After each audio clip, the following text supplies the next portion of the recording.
who is a young intensive doctor, really nice guy, love him. So we start actually, the funny thing is we started with a massive project in 2019 before COVID hit.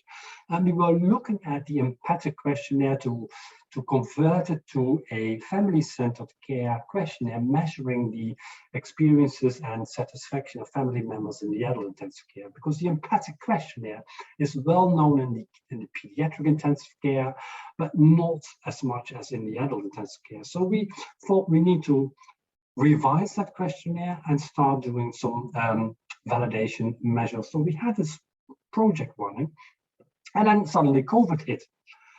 And we said, well, what are we going to do? So if we can continue, let's continue, because it's really important to get the views of the family members during COVID, because this whole dynamic has changed. What happened actually before the COVID-19 pandemic is that the visiting policies in his hospital, there were 2 ICUs. So one ICU had restricted visiting of 1 hour twice a day during meal times. That still happens in Europe. So that was really one unit. And the second unit where he was working, he had open visiting policies. Relatives could stay with their next of kin at most of the time, not at night, but most of the time.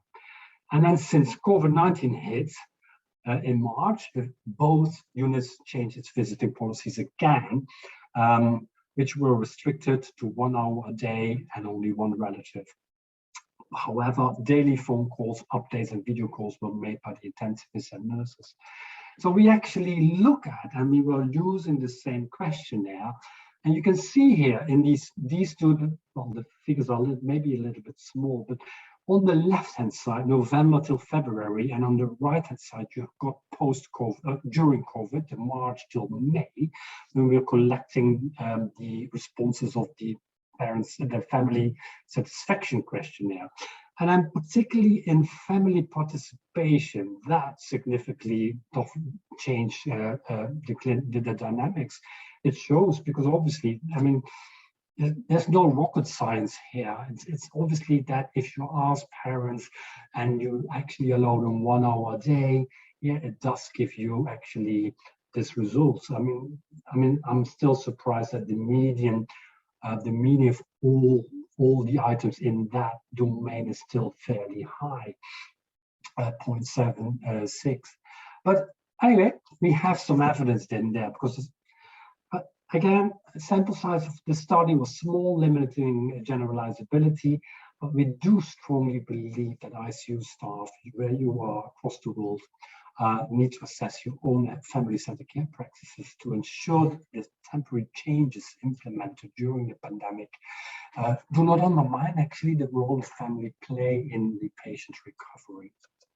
So, in summary, and what did we actually gain from this whole story, what I'm telling from the beginning, is I think well-being of ICU staff during COVID-19 in Wuhan, in China, wherever you are, and after, is really important.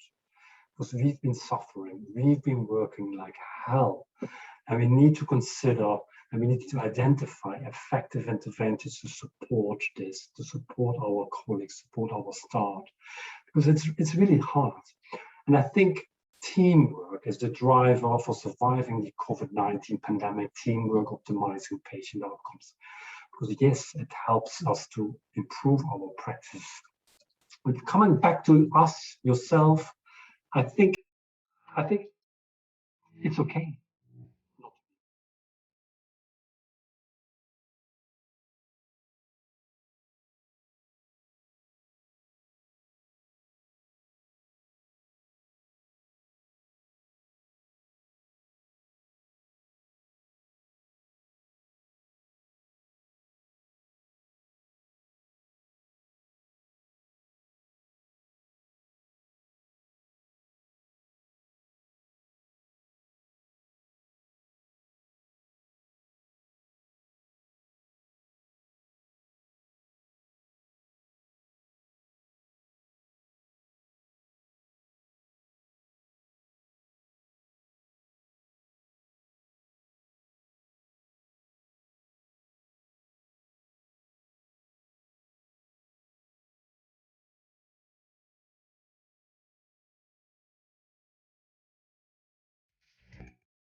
so far. I thank you for joining us, and I'm looking forward to the big debate at the end of the presentation. Thank you very much. Please stay there, Jos.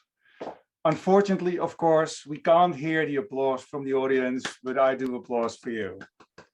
And I'm so looking forward to go dancing with you again.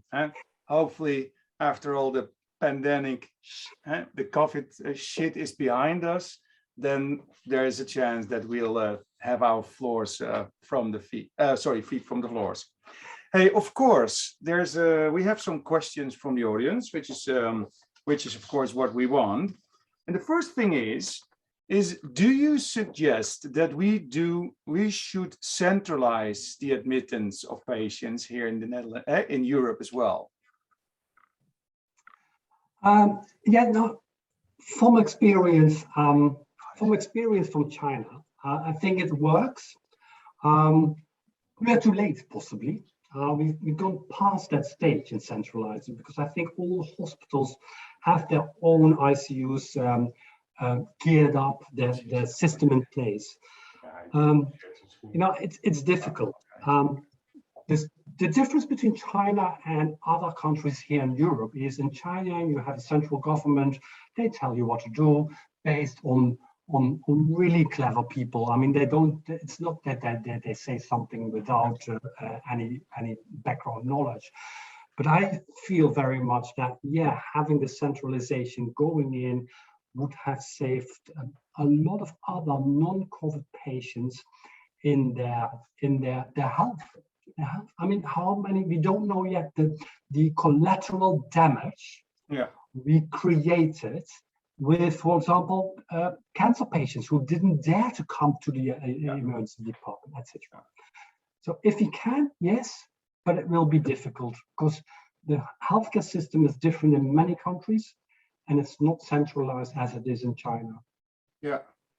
And of course, maybe not only, of course, the collateral damage to the healthcare of others, it also might have given other, let's say, we should have saved some work labor.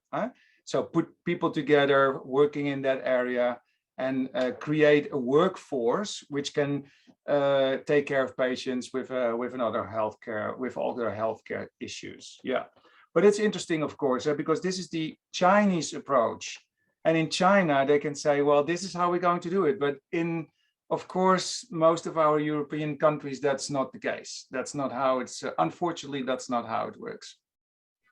Yeah.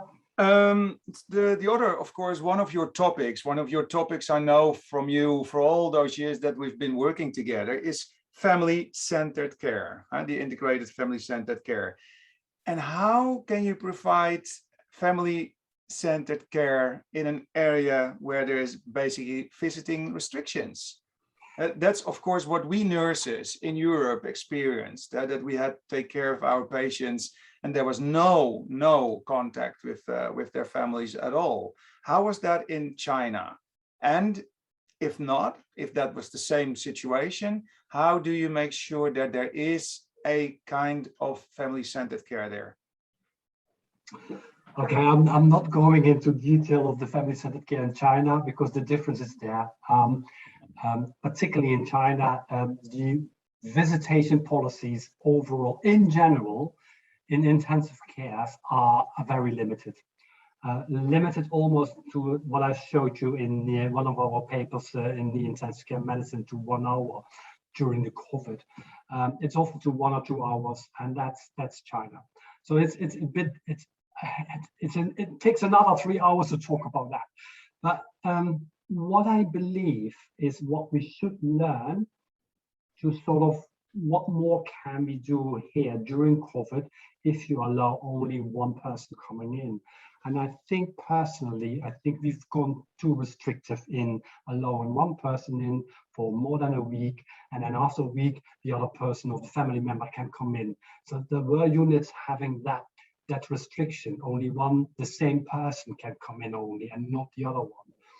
Okay. I think we should be more flexible, providing more testing possibly, and the PPE. It's difficult. I mean, I don't have a standard answer on that. No. It's how we learn it. If I would do it again, I would be more liberal and more flexible. I think that's common sense at the moment. Huh? Also, of course, in all the other hospitals now around the world, we're less restricted, and we do allow people to visit their family members in the intensive care unit.